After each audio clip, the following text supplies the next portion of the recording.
I'm just watching a series on the Bible codes, and apparently, the Bible has predicted everything, right up to who gets elected, who gets assassinated, and I don't know,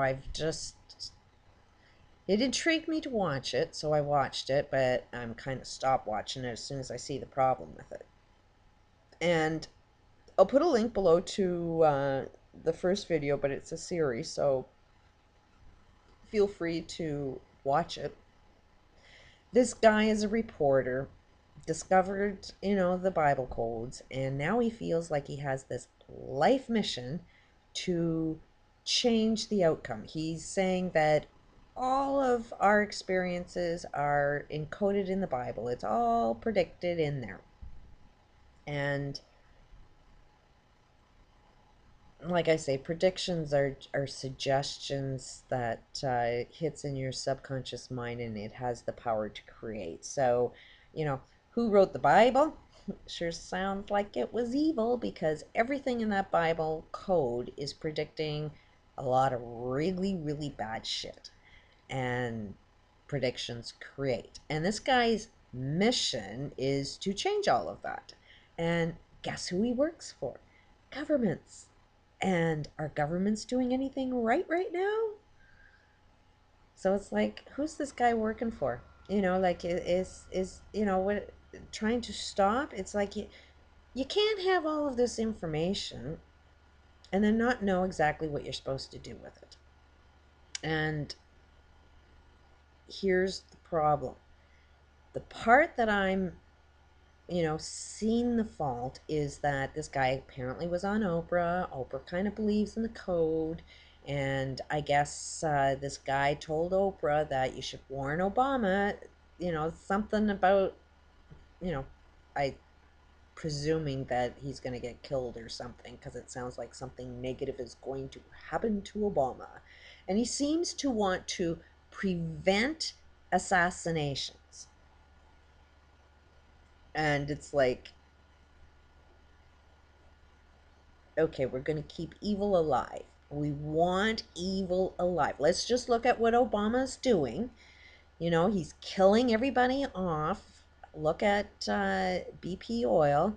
That oil is definitely not gone. It's toxic. He's putting even more toxic. I mean, that spray, that toxic chemical that they're spraying, the dispersants, is more toxic, more damaging to the whole friggin' planet than the oil coming out of that hole. And it's being used so we don't see one. But it's the same thing. It's the same pattern. If you can tend to see patterns and patterns and patterns, it's the same fucking pattern as our medical system. Let's not deal with any problems. Let's put a pill on it so that the problem can grow. And then that pill will be the thing that kills you instead of the problem. And that's what's happening, is that poison is going to kill you. And what's Obama doing? Well, Obama gave free license to BP Oil. BP Oil is running the show. BP Oil is running the government. Obama basically works for BP Oil and not BP Oil working for the government. But this guy wants to save Obama. Like, somebody apparently is going to be a little pissed off. I mean, if you're going to be a mass murderer, chances are it's going to piss somebody off enough for somebody who's going to want to kill him. So, what? Warn Obama that somebody's going to be out to kill you, get a lot more guards, get a lot more security like the G8 so that people don't kill you. It's not rocket science that says if you're evil and you do harm to other people, expect other people to react to that evilness. And like karma, what you do to them will come back at you. And this guy's only intention is get better security. Keep doing what you're doing. Good job. Kill the planet. That's what we want. But we need to keep you safe. That's the problem I've got with this guy. Wants to come across like he's trying to, it's a life mission. It's a life mission, but if you think it's supposed to be good for the planet, then you better know how to use it. And it's not so much, warn him that somebody's going to kill you, but sort of look at what you're doing is harmful and you better stop. And I don't believe I'm hearing any of those words. I don't believe he told Oprah to tell Obama, don't run, don't get into politics, change your career. You're going to kill the planet if you have that power. Somehow I doubt that he told Oprah, don't get elected because you're evil and you're going to destroy the planet. And your actions are going to cause somebody to want to kill you. How do I know that? Because Oprah went on her show trying to convince everybody to get this guy elected. So there's like evil in everything and there's good in everything.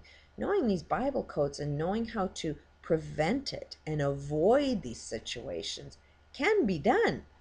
But you better watch whether you're actually making it grow. You are the participant in it. These things work like NLP programming. It's subliminal.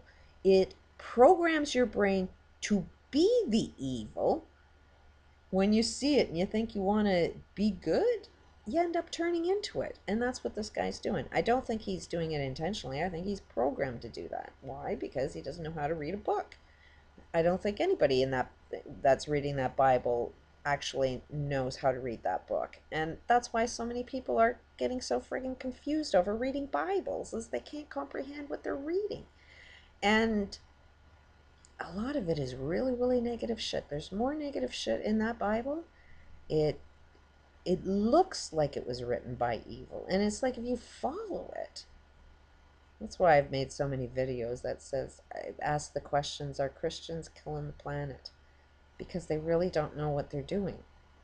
And again, I'll say that there's a lot in that Bible that is good information. I definitely believe in God, but when you have a really, really strong connection with God and you get answers from God, and I mean, just from my experience, that if I didn't have a connection with God, I'd be completely lost. But when you start to see the Bible contradicts what, God's saying to me, inspires me, I really, really question it. So there's my take on the Bible code. It's probably good information, but they're not asking good questions. They're not in the direction of change, but they're on the path of destruction and can't see it yet. It's very, very similar to the cycle of abuse within families. This is the same cycle that I've had to study because my genetics, there's tons of abuse. My ex-husband's parents were abusive. They're identical personalities. Practically the identical events happened in the past as happened in the next generation. My parents were extremely abusive. I married abuse. I'm watching abuse being, my 4 kids, not all of them are being trapped into it, but it's really hard for them not to get trapped into it. Now, when I was a kid and knew this as a child, when I was being beaten, I'd ask my parents, why are you doing this? Well, they'd tell me, the doctor told me you're lazy and we need to spank you. And the church is saying you're evil and we need to beat you and we need to discipline you.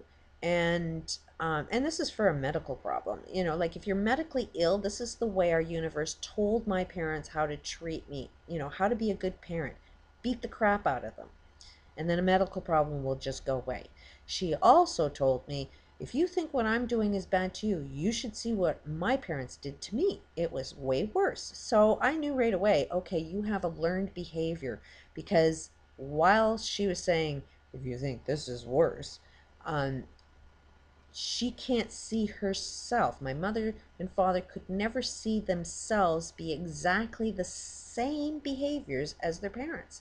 They think they're different. And then when I have my kids, I'm aware, like I know that there's this cycle of abuse and I'm not going to repeat it. So I did everything in my power to jump out of that same pattern. And oops, married an abusive man. So that's where, okay, age and studying and really trying to figure out, a lot more information so I really know when I'm jumping out of that pattern.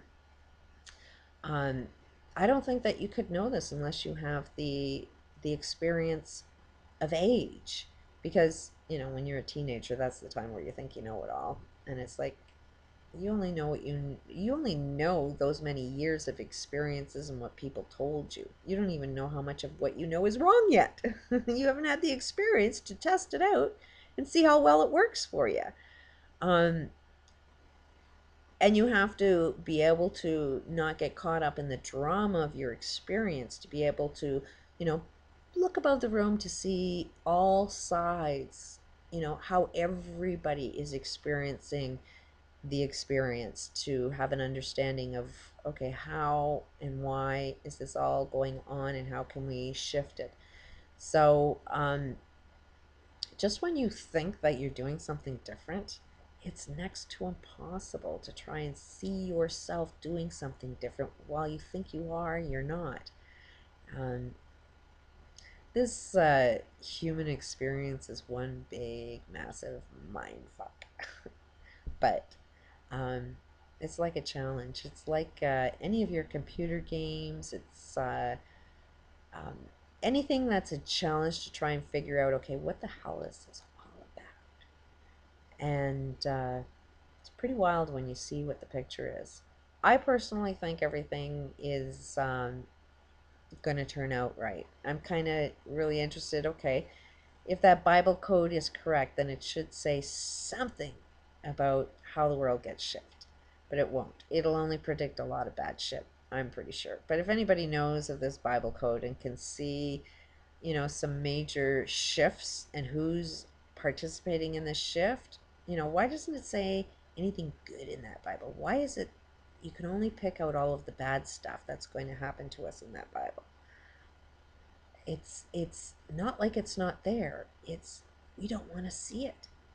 It's identical to this one post I made about somebody else's video, and I put in there that there is free energy, and this person asked me about it, and so I told them a little bit more about what this free energy is about, and then she says, "Oh, that's just nonsense talk," and it's like,